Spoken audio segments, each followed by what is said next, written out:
ఈ పక్క నువ్వు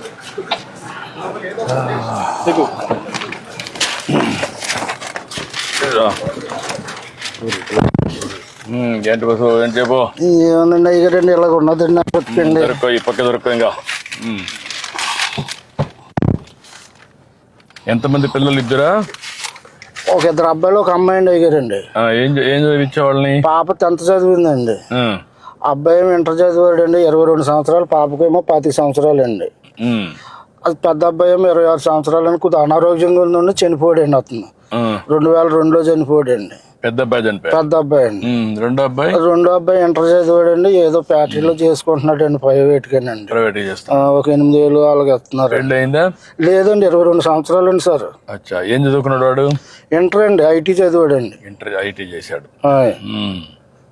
ఇప్పుడు నువ్వు మీ భార్య కొడుకు అండి. కూతురు బయట ఉందా? బయట అండి. ఇక్కడేనండి మా ఊరు మా మేనల్లుడికే చేశానండి. మీ మేనల్లుడికి ఏదో దేవుడు ఇచ్చిన కాదు మీ పక్కన కూకుంటాక నేను ఎంత పుణ్యం చేసుకుంటే మీ దగ్గర కూకున్నానండి. లేదు కానీ నేను కూడా నీ విషయాలు తెలుసుకుందామని వచ్చా.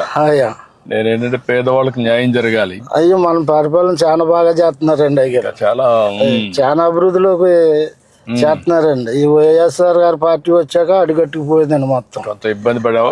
చాలా ఇబ్బంది పడ్డానండి అయ్యారు. అన్ని కరెక్ట్ చేస్తున్నా. ఇప్పుడు మీలాంటి పేదవాళ్ళందరినీ మళ్ళా మెరుగైన జీవన ప్రమాణాలు రావాలి. మీ పరిస్థితులు బాగుపడాలి. అలాగేనండి అయ్యారు. మీరు వస్తేనే మాకు బాగుంటదండి. ఇంకా చాలా అంటే అండి ఆయన చాలా ఇప్పుడు మీరు ఇచ్చారనండి మీ పరిపాలనలో 2017-18లో ఇల్లు ఇచ్చారండి. అంత కోర్టు వచ్చిందండి. నేను కొద్దిగా కట్టుకోలేకపోయానండి. అంతే మొత్తం బిల్లు ఎత్తమే మానేసారండి ఆ పరిపాలన.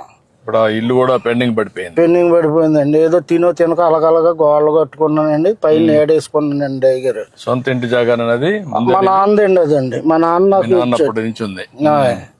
మా నాన్న కూడా కొనుక్కున్నాడండి. మా చిన్నప్పుడు పిల్లలు మొత్తం మేము మా నాన్నగారికి 2 మగవాళ్ళు 6 ఆడపిల్లలండి. 5 ఆ పెళ్లిళ్ళు అయిపోయింది మొత్తం అందరికండి. మొత్తం మా సిస్టర్లకి మా చెల్లెలండి. నేనే పెద్దోండి ఇంటికి. పెద్ద కుటుంబం. వాళ్ళ పిల్లలు ఏం చేస్తారు? వాళ్ళ పిల్లలు చదువుకున్నారండి. కొంతమంది పెళ్లిళ్ళు అయిపోయినాయండి మా చెల్లెలు గారి పిల్లలకి. మా కుర్రోళ్ళు ఉన్నారంటే వాళ్ళు డ్రైవింగ్ చేసుకుంటారండి. తాటలు గట్ట డ్రైవింగ్ రైతులకి పొలాలు గట్ట దుంతాకండి వెళ్ళి వాళ్ళ పని చేసుకుంటారండి. నీ అభిప్రాయం ఇన్నేళ్లుగా మీరు నువ్వు పుట్టినప్పుడు మీ పెద్దవాళ్ళందరినీ చూసాం. ఇంకా కూడా ఆర్థికంగా పైకి రాలి కారణం ఏమంటావు? ఆర్థికంగా అంటే ఏమన్నా సార్ లేకండి. ఏదో ఉండి లేక అది తెచ్చుకున్న డబ్బులకే ఆ పూట కొడతాం కష్టం అవుతుందండి. అంటే చదువుకోవాలని కూడా ఎందుకు ఆశ పుట్టడం పిల్లలకంటే ఇది వరకు అంటే ఆర్థిక సహాయం ఇప్పుడు అందిస్తున్నారు సార్. అప్పుడు లేదు కదండి. అప్పుడు లేక పిల్లల్ని చదివించలేక ఇప్పుడు నేనే ఉన్నాను. నేను ఇంటికి పెద్దగా ఉన్నాండి. నేను బడిలోకి పోదారంటే ఆ 3వ తరగతి చదివించాక ఎవరికో కనసం పెట్టారండి. అప్పుడు ఎంత అండి నాకు 3 రూపాయలు అండి రోజుకండి. గేదెలు తోలుకెళ్తే అండి ఆ తోలుకెళ్ళి అలగలగా తిప్పుకొచ్చి కడితే రోజుకి 3 రూపాయలు ఇచ్చేవారండి. అదైనా రైతులు వచ్చి కూడబెట్టి తీసుకెళ్ళి అలాగ నేర్పించారండి. అలాగా ఈ కళాగారికి ఇలాగ అయ్యిందండి నాకు. ఇప్పుడు నేను ఎంతమంది పిల్లలు ఉంటే అంతమందికి తల్లికి 100 కదా 5,000 ఇస్తున్నారండి. అయ్యారు ఇస్తున్నారండి. అదే మరి పింఛన్లు ఇస్తున్నారండి. పెద్ద ఎత్తున ఇస్తున్నారండి. పక్క రేషన్ షాప్ లో అవన్నీ ఇస్తున్నారండి. మొత్తం క్యాంటీన్లు పెట్టాం.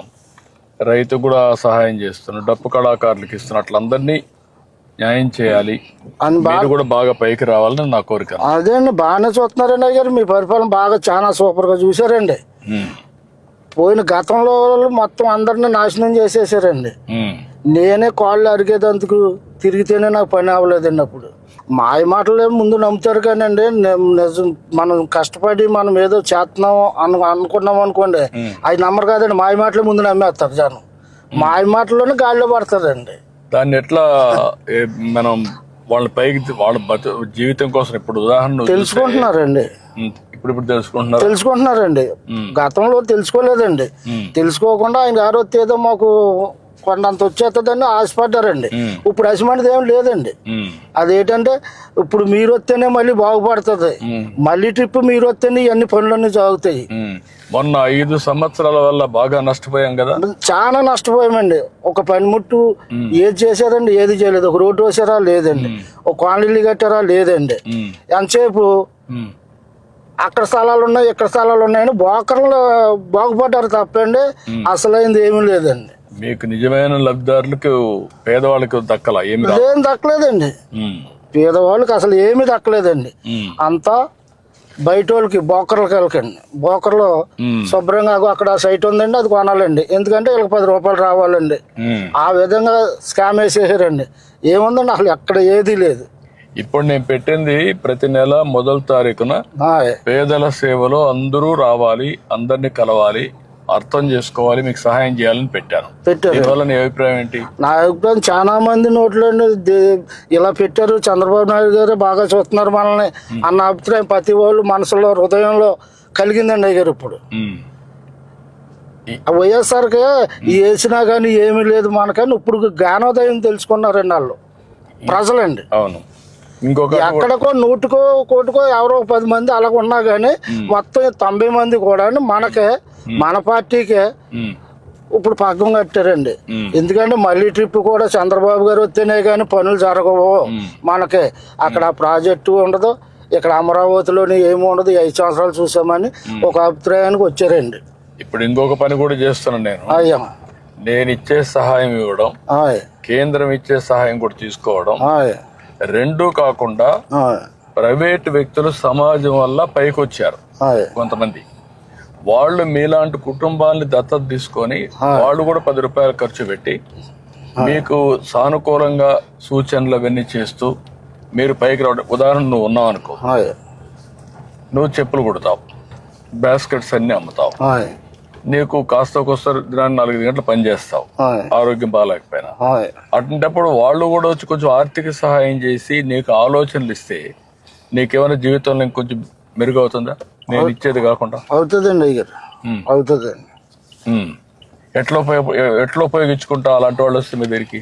ఎప్పుడన్నా ఎవరన్నా వచ్చారనుకోండి సార్, చూస్తున్న ఆర్థిక పరిస్థితులు చూసి ఏదో ఒక 150 అలా చేతిలో పెట్టి వెళ్తూ ఉంటారండి. అట్లా కాకుండా నేననేది ఏంటంటే ఒక వ్యక్తి వచ్చి నీకు సహాయం చేయడానికి, మొత్తం మీ కుటుంబానికే సహాయం చేయడానికి, ఆ విధంగా నేను ఆలోచిస్తున్నా. ఒక ఆలోచన ఇప్పుడు ఆర్థికంగా పైన ఉన్నారనుకో ఒక 10 మంది, కింద ఉన్నారనుకోండి ఇలాంటి వాళ్ళు ఒక 20 మందిని దత్తత తీసుకోవాలా. ఒకరు కానీ ఒకరు ఎక్కువ కానీ. ఒక పెద్ద పారిశ్రామికవేత్త ఉంటాడు, ఆయన దగ్గర డబ్బులు ఉన్నాయి, అలాంటి వాళ్ళు ఒక 100 కుటుంబాలను దత్తత తీసుకుని వాళ్ళు పైకి తీసుకురావాలా. తీసుకొస్తే చాలా బాగుంటుందండి, చాలా బాగుంటుందండి. అలాగైతే కొంత చాలా అభివృద్ధి పొందుతారండి, లేని వాళ్ళు బాగుంటారండి. అదే దానికే నేను ఆలోచించేది అంటే అది ప్రత్యేకంగా ఆలోచిస్తాను. వస్తే ఇప్పుడు నేను వచ్చి నీకు ఒకసారి సహాయం చేయగలుగుతాను, ఒక కుటుంబానికి సహాయం చేయగలుగుతాను. ఒక అన్ని కుటుంబాలు బాగుపడాలంటే అలాంటి ఆలోచన విధానంలో మార్పు వచ్చింది అనుకోండి, స్ఫూర్తి వచ్చింది అనుకోండి, బాగుంటుందండి. అజమాని మార్పు వచ్చినప్పుడు ఇంకా చాలా డెవలప్ అవుతుందండి మనకి. అది మార్పు రావాలండి, ప్రతి ఒక్కరి దగ్గర రావాలండి అది. ఎందుకంటే డబ్బులు అనేటివి కొంతమందికి అవసరం లేదు, అందరికి మనిషిగా చూడాలి. అదండి ముందు ముఖ్యంగా అది చూడాలండి. మనిషిని మనిషిలాగా చూసినప్పుడే సమాజం బాగుంటుందండి. అది చూడకుండా ఉంటే ఇంకా అలాగ అట్టడుగునే అయిపోతుందండి. మీరు ఎక్కడ ఉంటారు, డబ్బులు సంపాదించే వాళ్ళు 1000 కోట్లు సంపాదిస్తున్నాడు, వాడు తినేది ఏం లేదు, మీరు తినడానికి ఏమి ఉండదు. అదండి నేను అదే ఆలోచిస్తున్నాను, దానికి పెద్ద ఆలోచన చేసి ముందుకు వస్తున్నా. అది కానీ జరిగితే నాకు జీవితంలో ఒక తృప్తి. అంతే కదండి అయ్యారు, అదే తృప్తి అండి. అది 10 మందికి ఎట్టిందే పుణ్యం అండి. వాళ్ళందరూ బాగుపడితే వాళ్ళని చూసి ఆనందపడడం అనేది అది ఒక అరుదైన.